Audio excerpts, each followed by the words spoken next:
Hello, good morning everyone. आज हम पढ़ेंगे methods of valuation of goodwill, ख्याति के मूल्यांकन की कौन कौन सी विधियाँ। इसके मेथड्स के बारे में समझने से पहले एक बार अपन ये देखेंगे कि इसकी वैल्यू कब निकाली जाती है, गुडविल की वैल्यू निकालने की अपने को ज़रूरत क्यों पड़ती है। आइए अपन एक एग्जाम्पल से लेते हैं इसमें। तारानगर के मार्केट में एक व्यक्ति है, व्यापारी है, बिजनेसमैन है। ये क्या करना चाहता है, बी को अपना बिजली सेल करना चाहता है। किसको सेल करना चाहता है, बी को। अब ए बी से कहता है कि मैं आपको अपना बिजनेस सेल करना चाहता हूँ, इसके बदले मैं क्या करूँगा, आपसे बिजनेस के पैसे तो लूँगा ही लूँगा, साथ में मैं आपसे गुडविल का पैसा भी लूँगा। बी कहता है कि ठीक है, आप बिजनेस के पैसे तो ले लो, लेकिन गुडविल का पैसा क्यों लोगे आप। ए का क्या जवाब रहता है कि मैंने अपने बिजनेस में बहुत अच्छी मेहनत की है और आज मेरी इस मेहनत के बलबूते पर मेरा ये बिजनेस बहुत ही अच्छी लाभदायक स्थिति में खड़ा है। इस वजह से क्या होगा कि अब आके आपको कोई खास संघर्ष नहीं करना पड़ेगा और आप पहले दिन से अच्छा प्रॉफिट कमाओगे। इस वजह से मैं क्या करूँगा, गुडविल की वैल्यू ज्ञात करूँगा और आपसे गुडविल का पैसा भी लूँगा। चलो ठीक है भाई।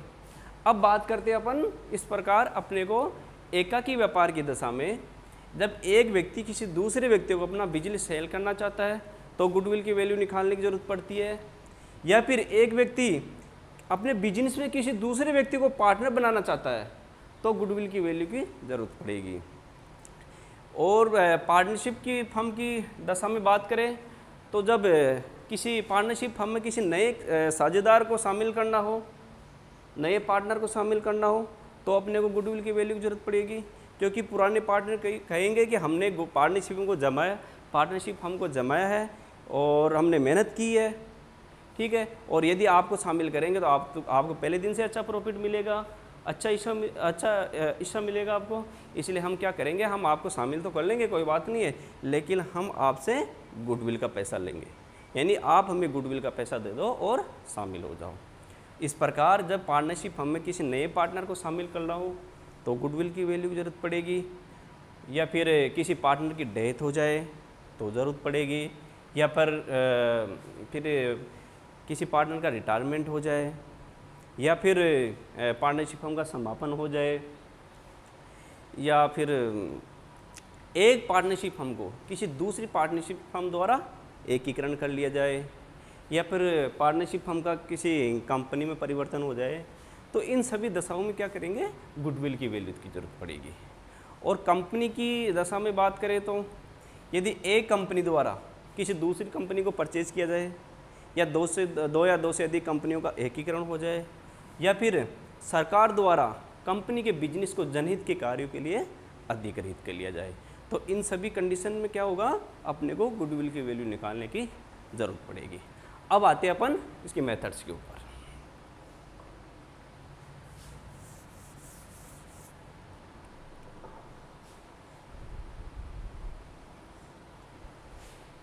इसकी 3 मेथड्स हो गई। कौन कौन सी? पहली है years purchase method, years purchase method. दूसरी हो जाएगी कैपिटलाइजेशन मेथड,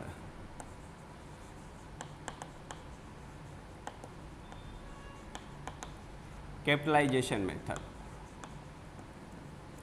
तीसरी हो जाएगी annuity method.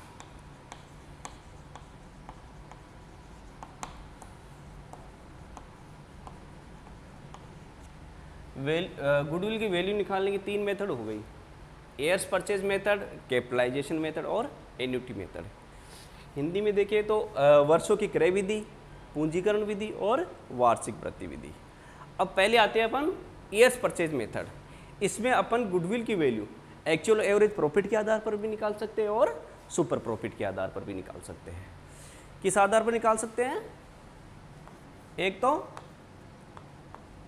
Basis of actual average profit,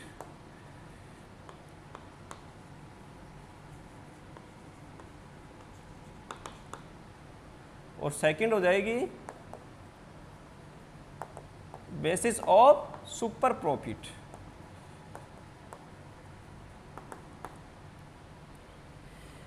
अब एक बात अपने ध्यान में रखेंगे कि एक्चुअल एवरेज प्रॉफिट से गुडविल की वैल्यू निकालेंगे तो अलग वैल्यू आएगी, और सुपर प्रॉफिट से गुडविल की वैल्यू निकालेंगे तो अलग वैल्यू आएगी। यानी वैल्यू ऑफ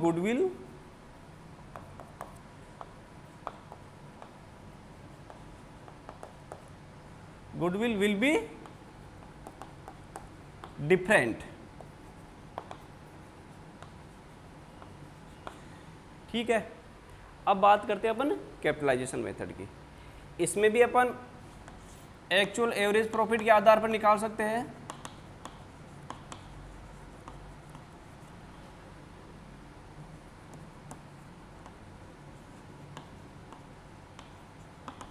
और सुपर प्रॉफिट के आधार पर भी निकाल सकते हैं।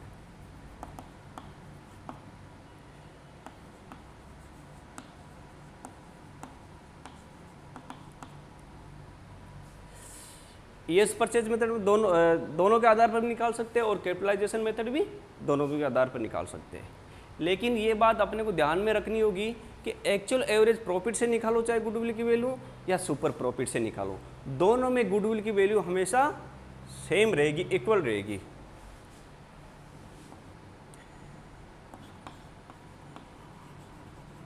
Value of goodwill will be same, equal. ये अपने को ध्यान में रखना होगा कि ईयर्स परचेज मेथड में तो value of goodwill will be different रहेगी, और इन दोनों में सेम रहेगी। अब तीसरी हो गई एन्युटी मेथड। अब अपन विस्तार से अपन चर्चा करेंगे ईयर्स परचेज मेथड के बारे में।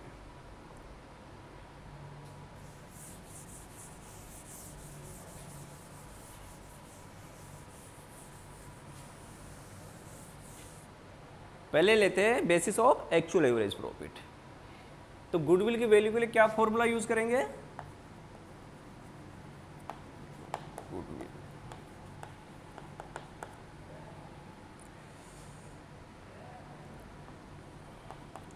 Actual average profit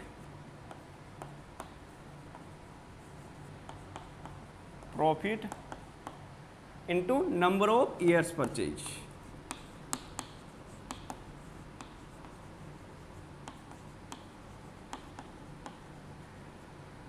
number of years purchase, actual average profit अपने को निकालना होगा, और क्वेश्चन में अपने को नंबर ऑफ ईयर्स, वर्षों की क्रय संख्या अपने को क्वेश्चन में साफ साफ दी होगी कि अपने को ख्याति का मूल्यांकन 8 वर्षों के आधार पर निकलना, 5 वर्षों के आधार पर निकलना, जो भी है अपने को क्वेश्चन में वर्षों की संख्या साफ साफ दी होगी।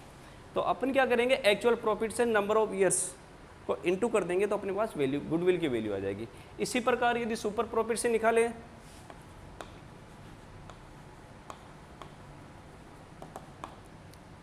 तो कैसे निकालेंगे? सुपर प्रॉफिट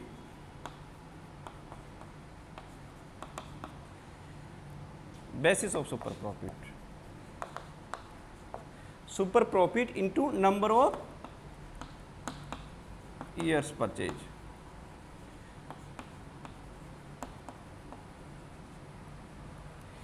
ठीक है, इस प्रकार अपने को ईएस परचेज मेथड में एक्चुअल एवरेज प्रॉफिट के आधार पर और सुपर प्रॉफिट के आधार पर अपन गुडविल की वैल्यू निकाल लेंगे।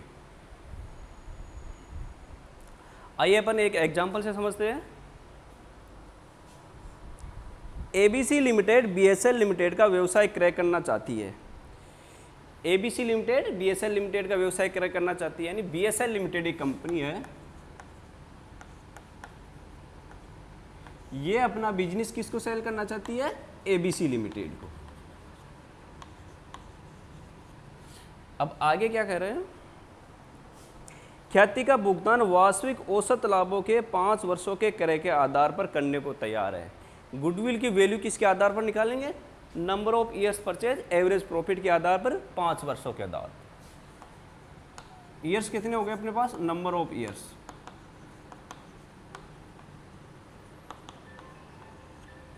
पांच वर्षों के आधार पर। अब आगे क्या कह रहे हैं? बीएसएल लिमिटेड के पिछले 4 वर्षों के लाभ इस प्रकार थे। 2014-15 में 2,60,000, 15-16 में 3 लाख, 16-17 में 3,60,000 और 17-18 में 4 लाख। अपने को 4 वर्षों का प्रॉफिट दिया हुआ है। चलो यहाँ शुरू में ले लेते हैं अपन।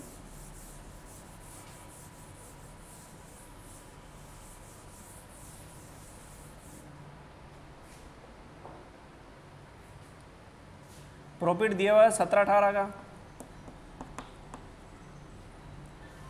16-17 का, 15-16 का और 14-15 का।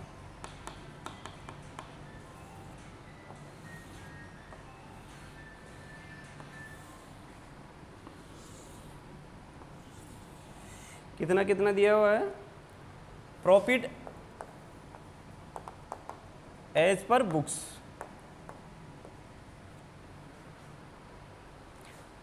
2,60,000, फिर है 3 लाख, 3,60,000 और 4 लाख। ये अपने को 4 वर्षों का प्रॉफिट दिया हुआ है। अब ये देखेंगे कि एक्चुअल एवरेज प्रॉफिट निकालने के लिए पहले क्या करेंगे, यदि इन वर्षों में कुछ एडजस्टमेंट दिए हुए हैं तो अपन क्या करेंगे, उन एडजस्टमेंट के आधार पर उन ट्रांजेक्शन का एडजस्टमेंट करेंगे। उसके बाद अपने पास निकल के आएगा एडजस्टेड प्रॉफिट। एडजस्टेड प्रॉफिट फिर अपन क्या करेंगे, 4 वर्ष है तो टोटल एडजस्टेड प्रॉफिट में 4 का भाग देंगे और अपने पास एक्चुअल एवरेज प्रॉफिट आ जाएगा। अब देखते हैं इसमें क्या क्या एडजस्टमेंट दिए हुए हैं।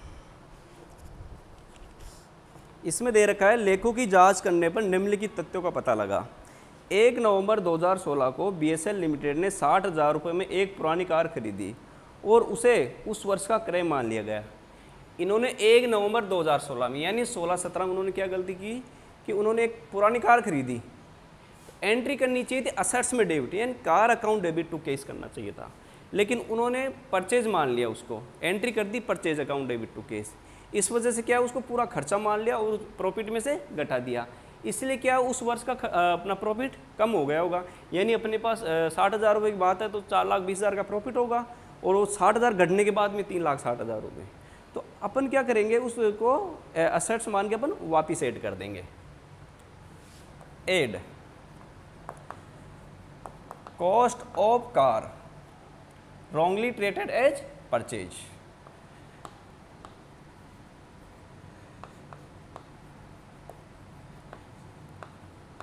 परचेज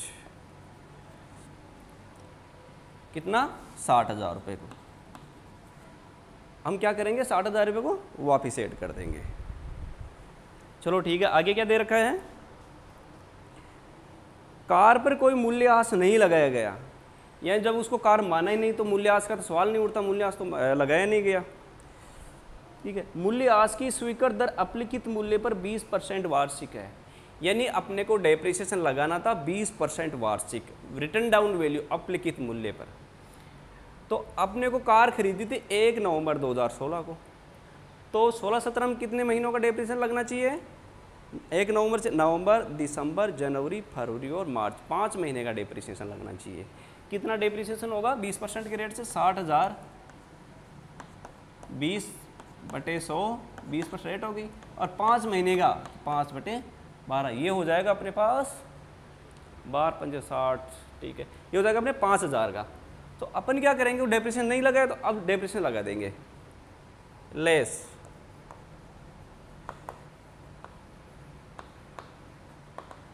डेप्रिसिएशन ऑन कार, कितना, 5,000 का। अपन लेस करेंगे तो ब्रैकेट में कर देंगे। अब ये देखो, रिटर्न डाउन वैल्यू के आधार पर डेप्रिसिएशन लगाना है तो 2017-18 में डेप्रिसिएशन लगाना पड़ेगा अपने को। रिटर्न डाउन वैल्यू का मतलब है कि अपने को नेक्स्ट ईयर में डेप्रिसिएशन, पिछले साल के डेप्रिसिएशन घटाने के बाद की जो वैल्यू है उस पर डेप्रिसिएशन लगेगा। यानी नेक्स्ट ईयर में ये कार कितनी की होगी, 60,000 में 5,000 डेप्रिसिएशन घटाने के बाद में 55,000 की हो गई। अब 55,000 रुपये में डेप्रिसिएशन लगेगा, तो 55,000 20/100, ये हो जाएगा अपने पास 11,000, यहाँ हो जाएगा 5,000। तो अपन क्या करेंगे, यहाँ पर 11,000 घटा देंगे। चलो आगे देखते हैं, क्वेश्चन क्या कर रहा है। 2015-16 का अंतिम स्टॉक 30,000 से अधिक मूल्यांकित किया गया और ओवर वैल्यूएशन ऑफ स्टॉक 2015-16 में, इस वर्ष में 30,000 रुपये का stock, closing stock over valued किया गया। यानी कहने का मतलब क्लोजिंग स्टॉक बढ़ा दिया, क्लोजिंग स्टॉक बढ़ाने की वजह से क्या हुआ कि 30,000 से प्रॉफिट बढ़ गया। अब क्या करेंगे, उसको वापस कर देंगे, लेस कर देंगे अपन। तो क्या करेंगे, less over valuation of stock. कब की बात है, 2015-16 की, 30,000 से ये घटा देंगे अपन, ठीक है। और वैल्यूएशन ऑफ स्टॉक 30,000 से। अब ये देखो कि 2015-16 में क्लोजिंग स्टॉक 30,000 रुपये और वैल्यूएशन किया गया, अधिक पे लिया गया 30,000 रुपये। अब 2015-16 में जो क्लोजिंग स्टॉक होगा वो 2016-17 में ओपनिंग स्टॉक बन जाएगा। इसका मतलब ओपनिंग स्टॉक भी ओवर वैल्यूएशन हो गया और उससे प्रॉफिट कम हो गया। इसलिए अपन क्या करेंगे, ऐड करेंगे over valuation of closing stock.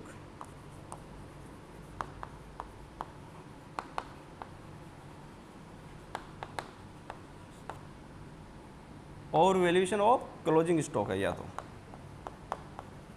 ये हो जाएगा ओपनिंग स्टॉक। कितने से, 30,000 से, ये ऐड हो जाएगा अपने पास।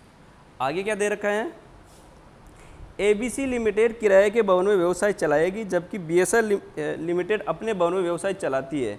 एबीसी लिमिटेड का अनुमानित किराया 18,000 रुपये वार्षिक होगा। बीएसएल लिमिटेड क्या करती थी, खुद के बिल्डिंग में ये व्यवसाय चलाती थी और उसका कोई किराया वराया नहीं लगता था। अब क्या एबीसी लिमिटेड को खुद की बिल्डिंग नहीं है और उसको किराए पे बिल्डिंग लेनी पड़ेगी और 18,000 रुपये वार्षिक रेंट चुकाना पड़ेगा। तो ये क्या करेगी, प्रत्येक वर्ष में 18,000 रुपये घटाएगी, लेस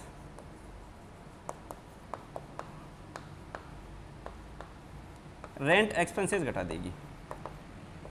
18,000 यहाँ घटाएगी, प्रत्येक वर्ष में 18,000 घटा देगी, इसमें भी बढ़ जाएंगे और इसमें भी बढ़ जाएंगे। इसके बाद में अपने पास निकल कर आएगा adjusted profit.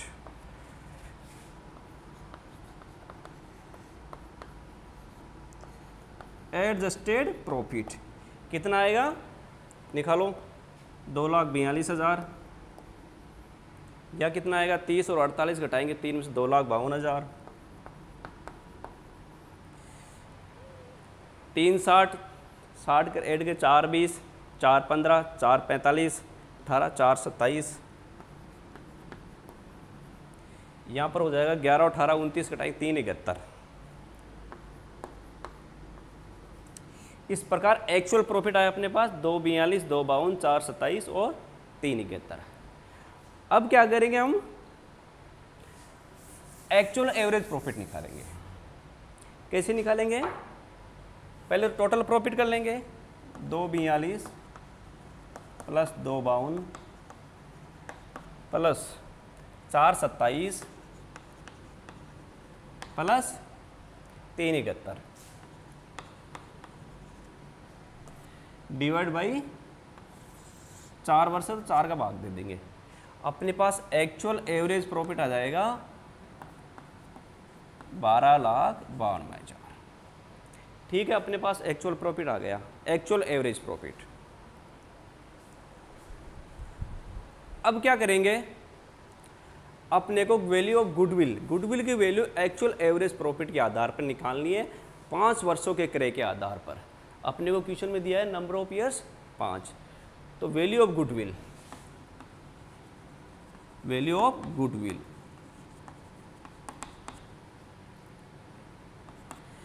Actual average profit आया अपने पास 12,52,000, सॉरी 4 का भाग देंगे तो अपने पास निकल के आएगा 4 3 12 23 4 12 3,23,000। ये 12,52,000 टोटल प्रॉफिट आया, 4 का भाग देंगे तो एवरेज प्रॉफिट आ जाएगा। तो वैल्यू ऑफ गुडविल आ जाएगी actual average profit into number of years purchase. कितने दे रखे अपने पास, 5 वर्ष, कितना हो जाएगा,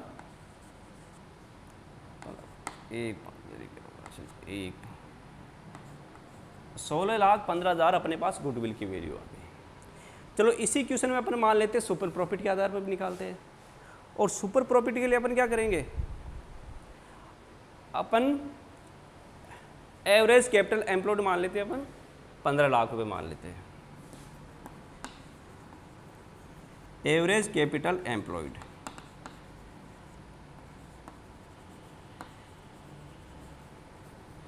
अपन मान लेते हैं 15 लाख रुपए, और नॉर्मल रेट ऑफ रिटर्न मान लेते हैं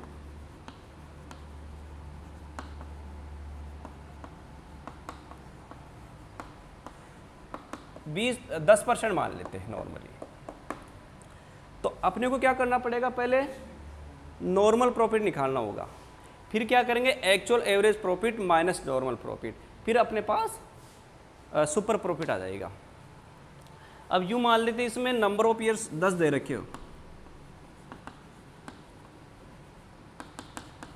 ठीक है 10 ईयर दे रखे, 10 वर्ष दे दिए अपने को। क्या करेंगे पहले तो नॉर्मल प्रॉफिट निकालेंगे। नॉर्मल प्रॉफिट कैसे निकालते हैं, average capital employed into normal rate of return, rate divide 100। कितना आएगा अब नॉर्मल प्रॉफिट अपने पास,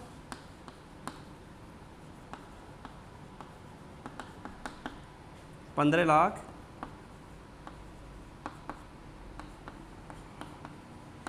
अपने पास 1,50,000 नॉर्मल प्रॉफिट निकल के आया। अपने पास एक्चुअल एवरेज प्रॉफिट 3,23,000 का दे रखा है, और नॉर्मल प्रॉफिट आया 1,50,000 का। ये सुपर प्रॉफिट क्या होता है, नॉर्मल प्रॉफिट के ऊपर जो भी एक्सेस होता है वो होता है सुपर प्रॉफिट। तो सुपर प्रॉफिट कैसे निकालेंगे, सुपर प्रॉफिट एक्चुअल एवरेज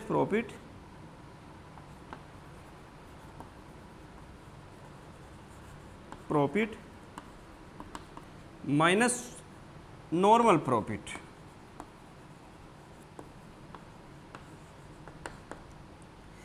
कितना आएगा अपने पास, 3,23,000 माइनस 1,50,000। अब ये देखो कितना आया, 1,50,23 1,73,000। अब 10 वर्षों के क्रय के आधार पर अपने को गुडविल की वैल्यू ज्ञात करनी है। तो गुडविल की वैल्यू कितनी आ जाएगी, वैल्यू ऑफ गुडविल 1,73,000 3,23, ठीक है 73 इंटू 10 वर्षों के आधार पर, तो कितनी आ जाएगी 17,30,000। इस प्रकार अपन एस परचेज मेथड से देख चुके हैं कि अपन गुडविल की वैल्यू कैसे ज्ञात करते हैं। अब बाद में अपन देखेंगे कैपिटलाइजेशन मेथड। Thank you.